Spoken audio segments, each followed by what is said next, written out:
Hello tout le monde, j'espère que vous allez bien, je suis super contente, c'est quoi ça, de vous retrouver aujourd'hui dans une catégorie de vidéos que j'adore, puisque aujourd'hui on va faire des DIY comme vous avez pu le voir dans le titre, mais ce genre de DIY là, et c'est pour ça que je suis super contente de vous retrouver aujourd'hui. Je vous en ai pas fait depuis presque 2 ans.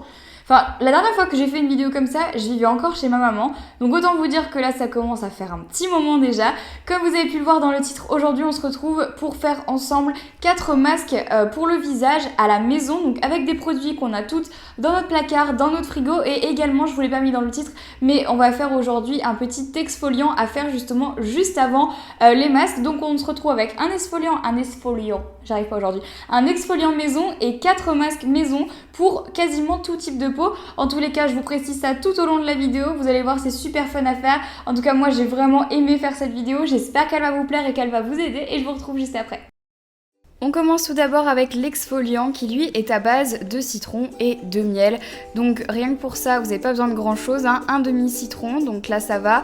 Ensuite vous avez besoin de 2 cuillères à soupe de sucre brun de préférence et 1 cuillère à soupe de miel. Donc comme vous pouvez le voir, c'est très facile, rien de très compliqué. On mélange les 3 ingrédients ensemble jusqu'à obtenir une espèce de pâte qui sera forcément un petit peu grumeleuse du coup à cause du sucre brun. Et j'ai oublié de vous le dire, mais c'est essentiel de s'exfolier la peau avant de faire un masque, parce que du coup ça permet d'enlever vraiment toutes les peaux mortes qu'il y a sur votre visage et de permettre au masque de mieux pénétrer dans la peau. Et surtout, la chose à ne pas faire, c'est de faire un exfoliant sans faire de masque derrière, parce que du coup vous laissez votre peau ouverte à toutes les impuretés. Donc pour l'application, tout simplement, je prends mon petit gommage sur les mains et puis je viens frotter sur l'ensemble de mon visage. Pas besoin de mettre 3 tonnes de produit, un tout petit peu ça suffit. Vous pouvez le conserver au frigo pendant environ 24 heures. Moi je vous recommande plutôt de le prêter à votre maman, à votre petite sœur ou n'importe qui, à une personne qui aura envie de l'utiliser. Moi je l'ai également utilisé sur mes lèvres. Donc maintenant on passe à la recette du premier masque qui lui est à base de banane. Donc c'est vraiment un masque hydratant pour toutes les filles qui ont les peaux plutôt sèches. La banane a vraiment cet agent hydratant en fait et nourrissant que d'autres ingrédients n'ont pas. Le miel a surtout des vertus cicatrisantes et nourrissantes également, et le citron lui va permettre de purifier et de blanchir un petit peu, clarifier la peau. Donc on va avoir besoin d'une banane, ensuite on a besoin de 2 cuillères à soupe de yaourt grec et ensuite bien évidemment un demi-citron et 2 cuillères à soupe de miel. Le yaourt grec en fait c'est vraiment essentiel. Si vous n'en avez pas, un yaourt brassé ça fera l'affaire, mais c'est vraiment très hydratant et très bon pour votre peau. Alors ce que je commence par faire, c'est tout simplement réduire en bouillie ma banane avec une fourchette, hein, donc là c'est pas très compliqué. Ensuite je vais venir rajouter le yaourt grec. Et puis pareil, je mélange. Donc là ça va être quand même un masque assez liquide, hein. Ne vous attendez pas à avoir une texture vraiment très épaisse. Je rajoute ensuite mon demi-citron et j'enlève les petits pépins quand il y en a. Je continue bien évidemment de mélanger et ensuite je ne m'arrête pas là puisque je viens rajouter mon miel. Donc là avec tous les agents nourrissants que vous avez, vous allez vraiment avoir un masque qui va vous permettre de régénérer votre peau, surtout en hiver, ou pareil si vous avez des rougeurs, si vous êtes sur un traitement qui vous donne la peau très sèche, qui vous tiraille. Bon ça c'est vraiment le masque qui est fait pour vous. Donc moi je l'applique avec un pinceau à maquillage parce que j'ai pas vraiment envie de m'en mettre partout sur les mains. On en applique jusqu'à ce qu'il y en ait absolument partout sur notre visage et ensuite on va le laisser poser entre 10 et 15 minutes avant de le rincer. On passe maintenant au deuxième masque qui est mon préféré de cette vidéo puisqu'il s'agit du masque au chocolat. Le chocolat a des vertus antioxydantes et anti-vieillissement sur la peau, vous ne le saviez peut-être pas, mais c'est surtout pour la partie antioxydante qu'aujourd'hui je m'intéresse au masque au chocolat. Donc vous avez besoin de 2 cuillères à soupe de poudre de cacao non sucrée, de 2 cuillères à soupe de miel comme tout à l'heure et ensuite 1 cuillère à soupe de yaourt grec. Pareil, pas très compliqué. Dans un bol, on va venir commencer par mélanger le cacao, sans en mettre partout, bien évidemment, n'est-ce pas Marie? On rajoute ensuite le miel. Donc là, c'est complètement adaptable, hein. Moi, je vous recommande de rajouter un petit peu de miel si jamais vous trouvez que la texture est trop difficile à mélanger. Et ensuite, on rajoute le yaourt grec. Alors, comme je le disais, c'est adaptable. Moi, il me semble que j'ai dû rajouter un petit peu de miel au fur et à mesure pour avoir quelque chose de plus compact et qui se mélange mieux. C'est pas le masque le plus facile, à mélanger, mais en revanche c'est vraiment celui qui fonctionne le mieux. Alors celui-là il a vraiment une texture de pâte, donc du coup je vais pouvoir venir l'appliquer à la main. J'en applique sur l'ensemble de mon visage sans en manger, même si je sais que c'est extrêmement tentant. Donc on en applique sur tout le visage, sur les arêtes du nez, entre les sourcils, vraiment à tous les endroits par exemple où vous avez des points noirs qui vous dérangent, etc.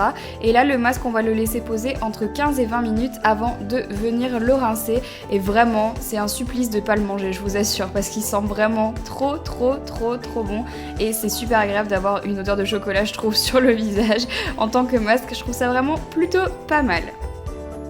Le troisième masque est également un masque que j'affectionne beaucoup puisqu'il est à base d'un de mes ingrédients préférés dans la cuisine, il s'agit de la cannelle.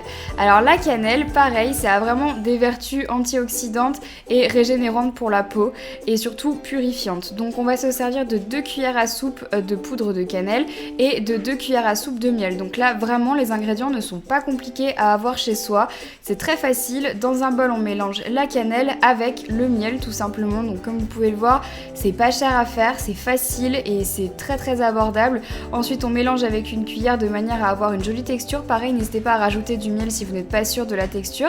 Et là cette fois-ci je vais venir l'appliquer avec un pinceau parce que c'est assez liquide. Alors je vous avoue que ce masque là n'est pas très facile à rincer, mais en revanche il est très agréable à appliquer et les vertus en tout cas du masque sont vraiment assez incroyables. Quand on l'enlève on a vraiment la peau purifiée qui est toute belle, généralement un petit peu rosée en fait parce qu'elle a repris des couleurs. Moi je trouve ça assez génial comme masque. Je l'aime vraiment beaucoup, donc là on en applique partout et pareil on va laisser poser entre 10 et 15 minutes, pas plus, avant de rincer. On passe ensuite au dernier masque qui est le moins ragoûtant je pense, c'est le masque à l'avocat. Donc lui c'est un masque hydratant pour la peau qui va vraiment venir vous aider à corriger vos petites rougeurs, vos imperfections, etc.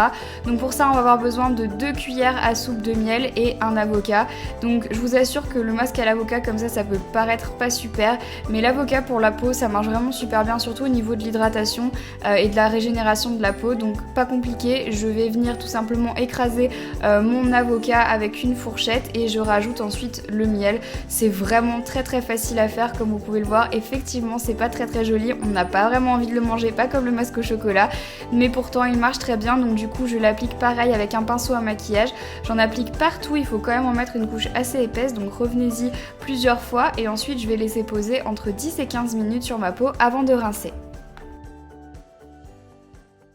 Donc voilà tout le monde, cette vidéo est terminée. Bah écoutez, du fond du cœur, j'espère vraiment que vous allez reproduire ces masques à la maison et qu'ils vont vous être utiles. En tout cas, moi, ce sont des masques que je fais sur ma peau, ne vous inquiétez pas, je sors pas ça de nulle part et je vais pas vous dire de mettre ça sur votre peau si c'est pas bon pour votre peau.